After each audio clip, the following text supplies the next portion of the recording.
If you have an idea, there's a reason why you have that idea and others don't. Okay. There's a reason why there are other ideas that you haven't come up with that others have. I firmly believe if it's come to you as a download or a dream, that you need to act on it as soon as possible. Momentum starting is more important than planning in a lot of cases. People say you plan to fail. If you fail to plan, you plan to fail. I think if you fail to act, even without a plan, you plan to fail a lot faster. Okay, you'll make a plan from your failures. Just get started. Okay.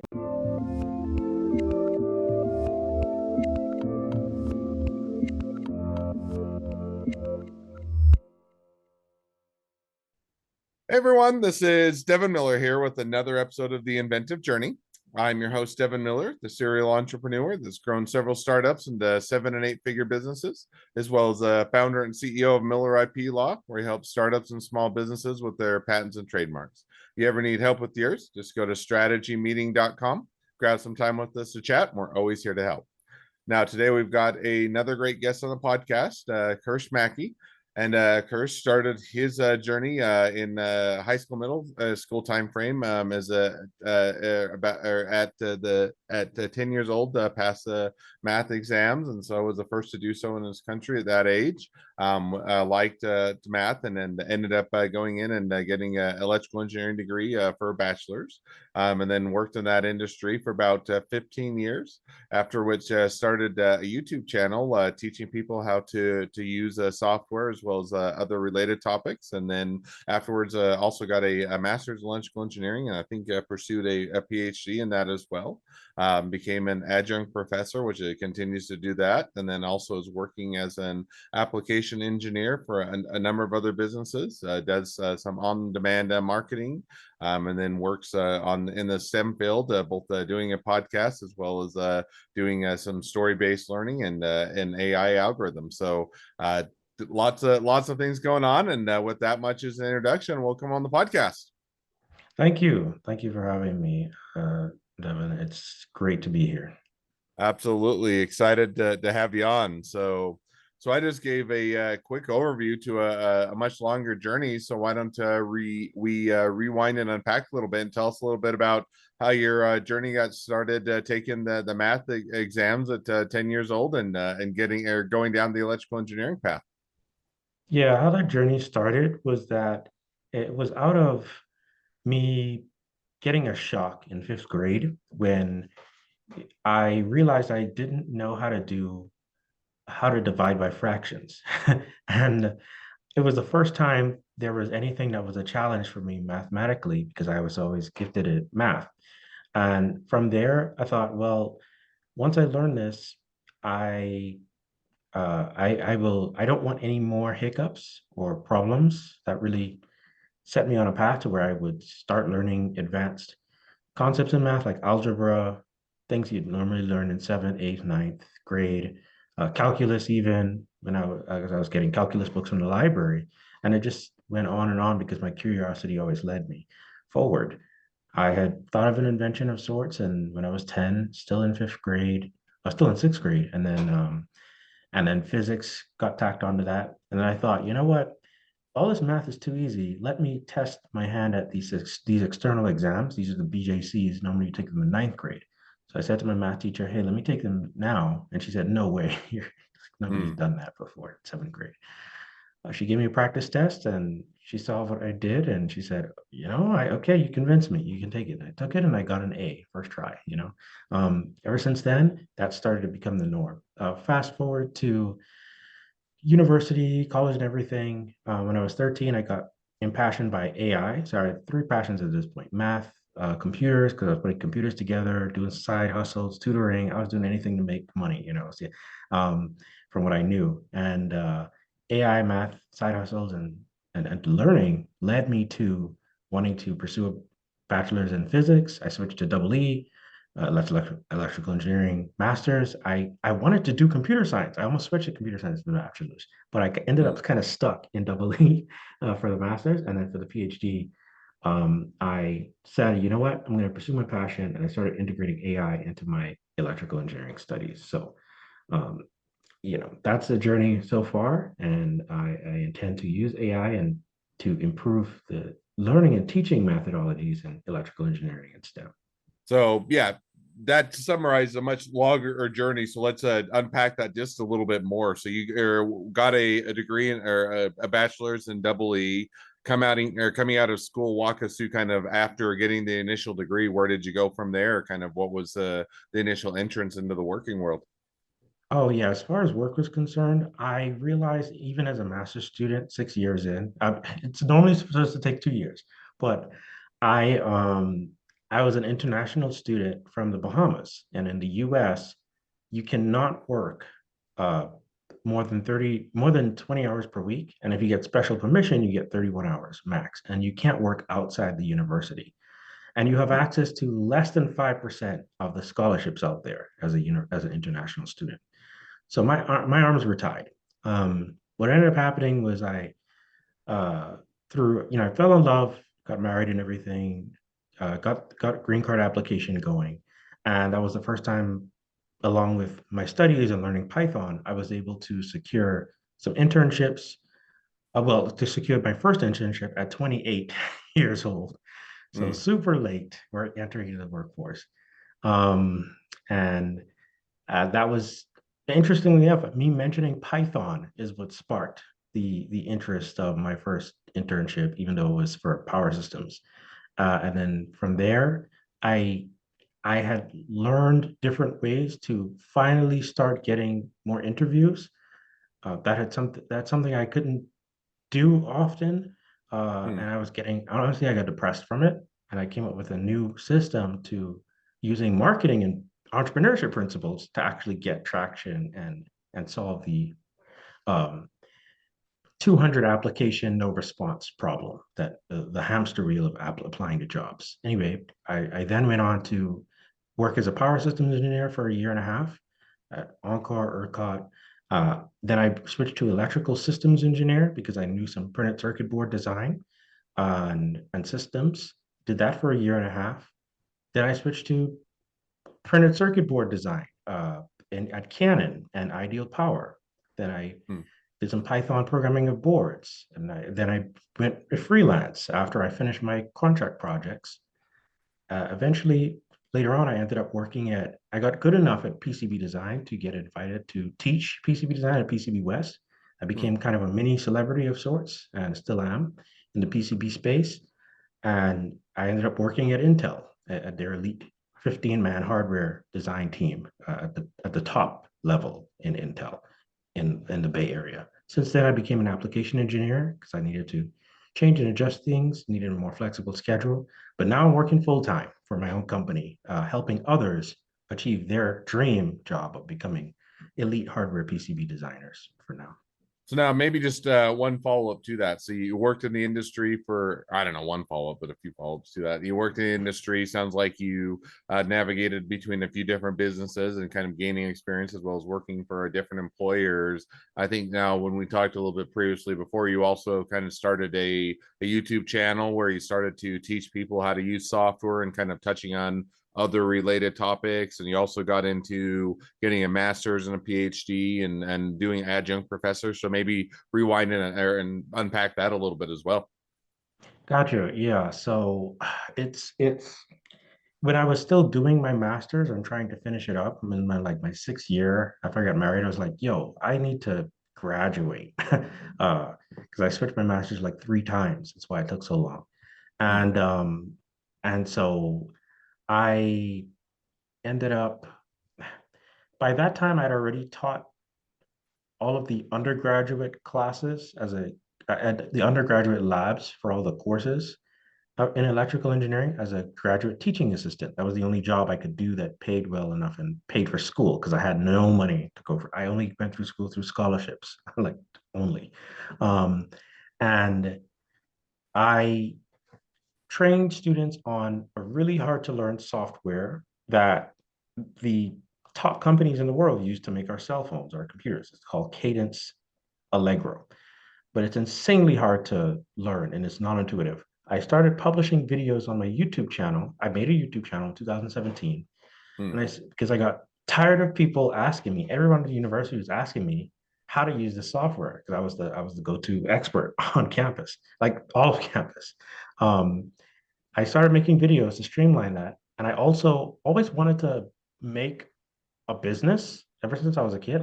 I mean, I made a business even when I was 8, but um, I decided, let me see if I can monetize this. So I published the first online PCB design course on Udemy, and it was in Cadence or CAD software in 2017. That started getting consistent enrollments, and my YouTube channel was gaining some views, some traction. And 7 years later, I posted more material like Altium Designer. That's another PCB design software, different tech software to help students understand what they need, the skills they need to get into industry. So that's how I got the YouTube channel going. That's still going. And I plan to continue that in more popular tools like MATLAB and so on. And, um, Hmm. in the meantime, I was working in industry at the same time. I was also developing a coaching program as well in all that time while posting content. And I got a few YouTube sponsorships from the top companies like Cadence, EMA Design Automation, their subsidiary company, Altium, the top companies in that space. And so I guess I'm a mini influencer a little bit. And and now I'm working my own business in double E. So So now walk us through a little bit. How did you make that transition? Because you worked in the industry for a period of time, adjunct professor. You had the YouTube channel. Sounds like I'll say it's a side hustle or on the side or building, growing that while you're working. Now, how did you make the transition from working for others and in the industry after you've done that for a number of years to doing your own business? Kind of how did you decide what you wanted to do and kind of what that looked like? I did where the opportunities were and the money flowed. So there wasn't some, I was doing all of them simultaneously. So I was working three part-time jobs while a student, while producing YouTube content. Basically, I continued what I normally would do, which is I worked 7 days a week. So every day, every waking moment, every time I woke up 5 a.m. or 6 p.m. after putting the baby to sleep, and training her to sleep for 12 hours at night afterwards, getting too frustrating to, you know, so I was consistently losing tons of sleep for about 6 or 7 years to do all of them simultaneously: work, job, do school, and produce YouTube content and train people. So I'd say about 80 to sometimes 100 hours per week for a few years. The transition happened when I started spending, as my skills increased, I got paid more and I could spend less time working one job and get more pay. And so I could work a standard 40-hour work week or even 35 hours or 48 hours. And then on the weekends, my skills had gotten good enough to where I could make two videos, and that was good enough to get sponsorship. And then that's how things started to taper off. Now I spend less time, get more money. And that's how I made the transition closer toward content creation and business and entrepreneurship and less job work. Now I've quit my day jobs. Awesome. Well, sounds like it was a great transition. So now, as you quit the day job, focused on where the money is, as well as probably sounds like a bit of the passion as well. As you've now made that. Now, what time frame was that, or when did you make that leap to doing your own thing full time? The first leap was September 30th, 2020. That was for 11 months when I was working on my thing full time, freelance hardware design engineer, and started my company Hasofu on training people. I got back into the workforce because I wasn't making enough money at the time, not frequently enough. Since 2021 to this, I'd say early April of 2024, I started working for myself full time again, April 2024. And now that's just been amazing. This is the fewest hours I've worked in a week, and I'm still able to maintain a reasonable, I'd say a good monthly sustainable income. Hmm. Awesome. So now 20, or you make that transition a number of years ago. Walk us through how's the business evolved, how's it shifted, how's it gone? Is it taken off like a rocket ship to the top and more money than you know what to do with? Is it one where it's bumps and evolution along the way? It's on the verge of bankruptcies, on the verge of being a multi-billion-dollar company, or somewhere in between. But walk us through how's that evolution gone? The evolution has been very slow and pittering and pattering because there was a time period for 2 years. This is why I went back into the workforce for 2 or 3 years where I lost, I just got burnt out. I got burnt out. I had personal things to handle, and I got busy rebuilding my mind as an entrepreneur and as a person. Like my whole fabric of who I was, I had to rebuild that from scratch. I got broken down immensely. So I couldn't even look at another hardware printed circuit board. I couldn't deal with coaching. I could just do what I could to make ends meet at the time. Fast forward now to, oh, and over the years, it was pretty much dead and slow until this year, 2024, where I had paid for some contractors to do some things for me. I put some pieces together, and I realized after I say about 18 people got hired in their dream jobs since I started the program, I realized that even though the marketing didn't hit where I wanted to because I wasn't doing marketing because I ran out of energy. For the few people I did get, it changed their lives. And that was impactful enough. It was a long enough break. And I now it's at the point where it's about to take off very soon. Enrolling clients in my high ticket program is just easier than ever once they actually see the offer. I've recompacted and redone the offer enough times to where it's currently the only solution that gets the end result that people are looking for, especially within reasonable time. In fact, the program cuts down the average 3 to 5 years it takes people to achieve their goals down to 3 to 5 months. Okay. Hmm. Um, it collapses time by an order of magnitude. And so all I need to do is more marketing and more people enroll. It's going to take off. And people have told me this as well. I've also taken most of the products that are out there and they're great. It's just spending the time to reverse engineer how we typically learn has made a profound impact that the industry has not yet seen. Um, yeah. And I got promoted on like Sierra Circuits podcast and everything. So it's recently Hmm. it's going to take off, I imagine, this summer or fall. Well, that's awesome. That's kind of where I was gonna touch on next, which is so now if you were to kind of as you were look out that next 6 to 12 months, where do you see things headed, or kind of what are the next steps for the business? The next steps for the business are to uh, market my butt off so that people actually know more about who I am and that I exist. The big problem that current students are saying, they say, oh, you have the solution, Kirsch. You literally have the solution. It's just I happen to find you through word of mouth. Not enough people know you exist. So the goal is to do more marketing and easier to access software tools that are free.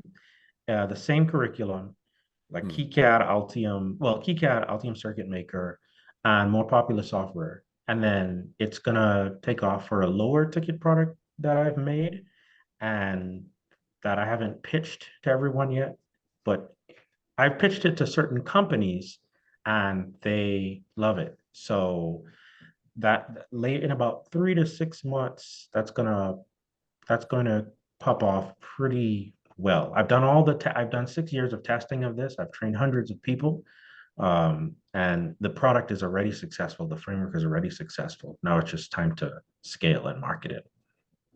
Awesome. Well, sounds like it's a great path yet ahead. Some great opportunities and hopefully some exciting times. So perfect. Well, with that, now as we have kind of caught up to the present day of the journey and even looking a bit into the future, great time to transition to the two questions I always like to ask at the end of each episode. So we'll jump to those now. So the first question I'd like to ask is, along your journey, what was the worst business decision you ever made? And what'd you learn from it? Wow. the Along my journey, the worst business decision I ever made,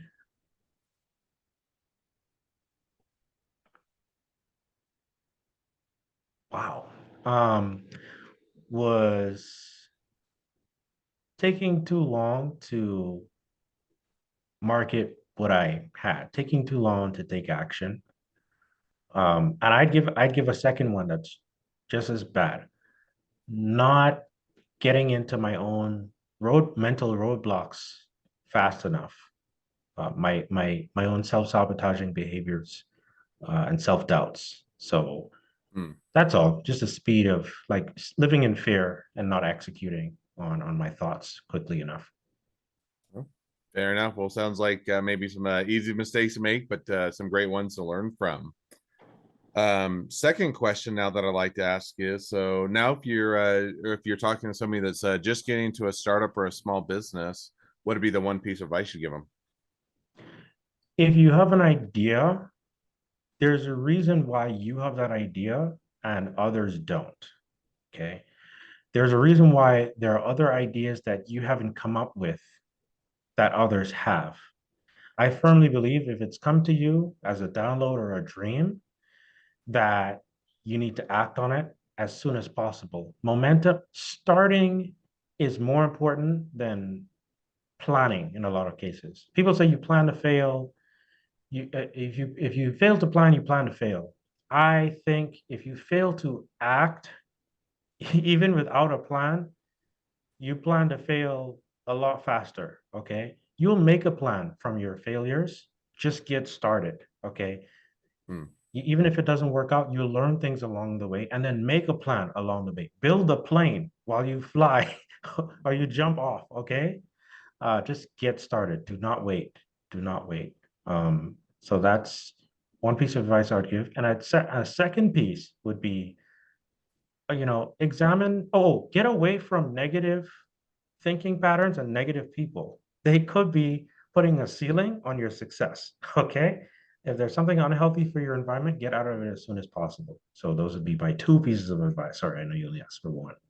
Nope, that's great. Two is always better than one, so that works out awesome. So, a a couple great pieces of advice and some great takeaways. So, well, now as we are wrapping up towards the end of the episode, if people want to reach out to you, they want to be a customer, they want to be a client, they want to be an employee, they want to be an investor, they want to be your next best friend, any or all of the above, what's the best way to reach out to you, contact you, find out more?